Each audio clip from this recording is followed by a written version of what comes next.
നമസ്കാരം. ന്യൂസ് കേരള പ്രധാന വാർത്തകളുമായി സി കെ നാസർ കാഞ്ഞങ്ങാട്. സംസ്ഥാനത്തെ ലഹരി വിരുദ്ധ പോരാട്ടത്തിന് ഭരണപക്ഷവും പ്രതിപക്ഷവും ഒന്നിക്കുന്നു. സംസ്ഥാനത്ത് ലഹരി ഉപയോഗവും അക്രമങ്ങളും വ്യാപിക്കുന്ന പശ്ചാത്തലത്തിലാണ് രാഷ്ട്രീയ വിയോജിപ്പുകൾ മറന്ന് പ്രതിരോധം തീർക്കാൻ ഭരണ പ്രതിപക്ഷ കക്ഷികൾ തയ്യാറാകുന്നത്. സാമൂഹിക വിപത്തിനെതിരെ ഒന്നിക്കാനുള്ള നിർദ്ദേശങ്ങൾ അടങ്ങിയ ചർച്ചയാകാമെന്നും മുഖ്യമന്ത്രി പറഞ്ഞു. സർക്കാരിൻ്റെ നടപടികളിലെ വീഴ്ചയും വിയോജിപ്പും ചർച്ചയിൽ പ്രകടിപ്പിച്ചെങ്കിലും ലഹരിക്കെതിരെ കർമ്മ പദ്ധതി തയ്യാറാക്കി സർക്കാർ ഇറങ്ങിയാൽ ഒപ്പം നിൽക്കുമെന്ന് പ്രതിപക്ഷ നേതാവ് വി.ഡി. സതീശനും ഉറപ്പു നൽകി. സമീപകാല സംഭവങ്ങൾ അതീവ ഗൗരവതരമാണെന്നും പല മുഖങ്ങളും പല തലങ്ങളിലുമുള്ള വിഷയമാണെന്നും ഒരു ചർച്ച കൊണ്ട് അവസാനിപ്പിക്കാൻ കഴിയില്ലെന്നും മുഖ്യമന്ത്രി പിണറായി വിജയൻ പറഞ്ഞു. സംസ്ഥാനത്ത് വർദ്ധിച്ചുവരുന്ന അതിക്രമങ്ങളെക്കുറിച്ച് സഭ നിർത്തിവെച്ച് ചർച്ച ചെയ്ത സാഹചര്യത്തിലാണ് മുഖ്യമന്ത്രിയുടെ പ്രതികരണം. അതീവ ഗൗരവമുള്ള വിഷയമാണിതെന്നും ഒരു ഭാഗം നിയമ നടപടിയാണെന്നും അത് കർശനമായി എടുക്കുമെന്നും മുഖ്യമന്ത്രി പറഞ്ഞു. ക്രമസമാധാന പ്രശ്നം മാത്രമല്ലെന്നും രാഷ്ട്രീയമായി ചുരുക്കി കാണേണ്ടതില്ലെന്നും കുട്ടികളിൽ ഉണ്ടാകുന്ന അക്രമോത്സുകത കാണേണ്ടതുണ്ടെന്നും മുഖ്യമന്ത്രി ചൂണ്ടിക്കാട്ടി. കേരളത്തിൽ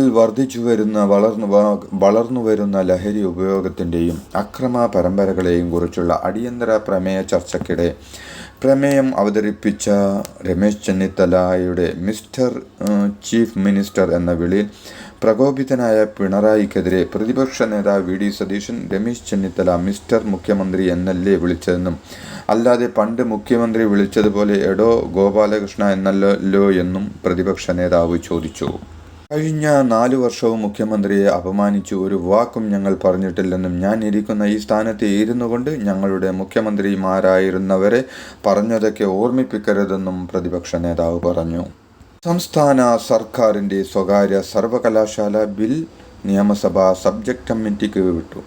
സെലക്ട് കമ്മിറ്റിക്ക് വിടണമെന്ന പ്രതിപക്ഷ ആവശ്യം സർക്കാർ പരിഗണിച്ചില്ല. ഇത്ര മോശമായി തയ്യാറാക്കിയ ബിൽ നിയമസഭയിൽ ഇതിന് മുമ്പ് അവതരിപ്പിച്ചില്ലെന്നായിരുന്നു പ്രതിപക്ഷ വിമർശനം.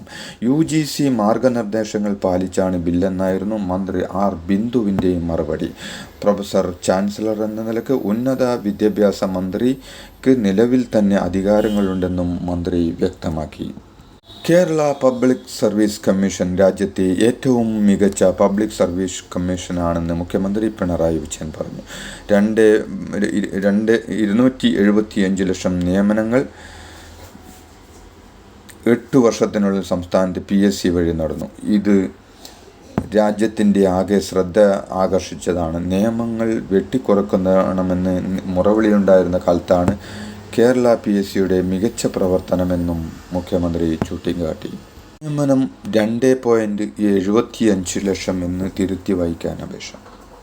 ADM നവീൻ ബാബുവിൻ്റെ മരണത്തിൽ CBIക്ക് കേസ് കൈമാറാത്തതിൻ്റെ കാരണങ്ങൾ നിർത്തി കോടതി. സുതാര്യമായ അന്വേഷണം നടക്കില്ലെന്ന ആശങ്ക മാത്രം കണക്കിലെടുത്ത് കേസ് CBIക്ക് കൈമാറാനാകില്ലെന്ന് കോടതി വ്യക്തമാക്കി. പരാതിക്കാരിയുടെ ആശങ്കയ്ക്ക് കഴമ്പുണ്ടാകണമെന്നും സംസ്ഥാന പോലീസ് അന്വേഷണം വഴിതെറ്റിയെന്ന് വസ്തുതകളുടെ അടിസ്ഥാനത്തിൽ സ്ഥാപിക്കാനായില്ലെന്നും ഹർജിക്കാരിക്ക് ഏതെങ്കിലും അന്വേഷണ ഉദ്യോഗസ്ഥരെപ്പറ്റി പരാതിയില്ലെന്നും CBI അന്വേഷണം ആവശ്യപ്പെട്ട് ADMൻ്റെ ഭാര്യ നൽകിയ ഹർജി തള്ളിക്കൊണ്ടുള്ള ഉത്തരവിൽ ചൂണ്ടിക്കാട്ടുന്നു.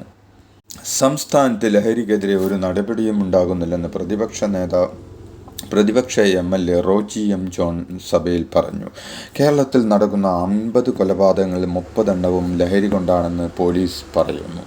കൊലപാതകം യഥേഷ്ടം നടക്കുമ്പോഴും പക്ഷേ സർക്കാർ നോക്കുകുത്തിയായി നിൽക്കുകയാണെന്നും ലഹരി മാഫിയകളിലെ വലിയ തിമിംഗലങ്ങളെ പോലീസ് പിടികൂടുന്നില്ലെന്നും പലപ്പോഴും പിടിയിലാകുന്ന ലഹരി മാഫിയകളിലെ അവസാന കണ്ണിയാണെന്നും റോജി M. ജോൺ തുറന്നടിച്ചു.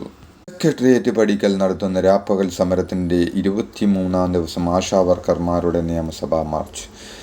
ഓണത്തേറിയം വർദ്ധിപ്പിക്കുക. വിരമിക്കൽ ആനുകൂല്യം പ്രഖ്യാപിക്കാതെ 62 വയസ്സിൽ ആശാവർക്കർമാരെ പിരിച്ചുവിടാനുള്ള ഉത്തരവ് പിൻവലിക്കുക.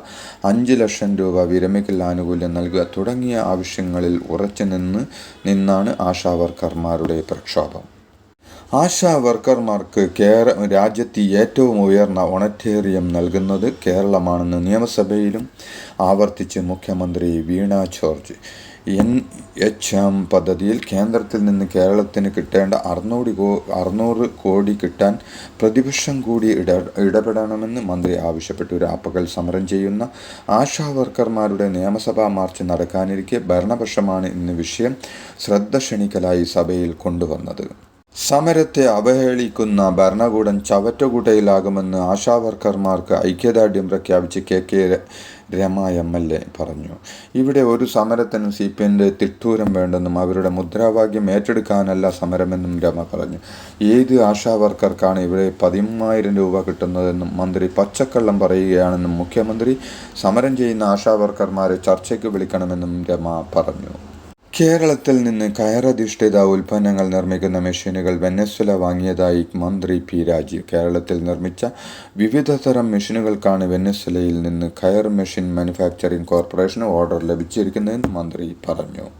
സംസ്ഥാനത്ത് SSLC 2ാം വർഷ ഹയർ സെക്കൻഡറി പരീക്ഷകൾക്ക് ഇന്നലെ തുടക്കമായി. 4,27,021 കുട്ടികളാണ് ഇത്തവണ SSLC പരീക്ഷ എഴുതുന്നത്. ആകെ 2,980 കേന്ദ്രങ്ങളിലായാണ് കുട്ടികൾ SSLC പരീക്ഷ എഴുതിയത്. ഏറ്റവും കൂടുതൽ കുട്ടികൾ പരീക്ഷ എഴുതുന്നത് മലപ്പുറം വിദ്യാഭ്യാസ ജില്ലയിലും ഏറ്റവും കുറവ് കുട്ടികൾ കുട്ടനാട് വിദ്യാഭ്യാസ ജില്ലയിലുമാണ്. വെഞ്ഞാറമൂട് കൂട്ടക്കൊലപാതകത്തിൽ കൂടുതൽ കേസുകളിൽ പ്രതി അഫാന്റെ അറസ്റ്റ് രേഖപ്പെടുത്തി. അനിയനെയും പെൺസുഹൃത്ത് ഫർസാനെയും കൊലപ്പെടുത്തിയ കേസിലാണ് വെഞ്ഞാറമൂട് പോലീസ് അഫാന്റെ അറസ്റ്റ് രേഖപ്പെടുത്തിയത്. ഡോക്ടർമാർ അനുമതി നൽകിയാൽ പ്രതിയെ ഇന്ന് ആശുപത്രിയിൽ നിന്ന് ജയിലിലേക്ക് മാറ്റും. ജയിലിലേക്ക് മാറ്റിയാൽ കൂടുതൽ ചോദ്യം ചെയ്യലിനായി അഫാനെ കസ്റ്റഡിയിൽ ആവശ്യപ്പെടാനാണ് അന്വേഷണ സംഘത്തിന്റെ തീരുമാനം. കുടുംബത്തിനെതിരെ യൂട്യൂബ് ചാനലുകൾ വഴി നടത്തുന്ന അപവാദ പ്രചരണങ്ങൾ അവസാനിപ്പിക്കണമെന്ന ADM നവീൻ ബാബുവിൻ്റെ മകൾ ഓൺലൈൻ മാധ്യമങ്ങൾ വഴി അച്ഛൻ്റെ സഹോദരനെതിരെ അപവാദ പ്രചരണം നടത്തുന്നുവെന്നും കേസടക്കമുള്ള കാര്യങ്ങൾക്ക് വേണ്ടി ഏറ്റവും കൂടുതൽ കഷ്ടപ്പെടുന്നത് അച്ഛൻ്റെ സഹോദരനാണെന്നും അദ്ദേഹത്തെ ചില ആളുകൾ യൂട്യൂബ് ചാനലുകളിലൂടെ മനഃപൂർവ്വം മോശപ്പെടുത്തുകയും അപവാദം പ്രചരിപ്പിക്കുകയും ചെയ്യുകയാണെന്നും അവർ പറഞ്ഞു.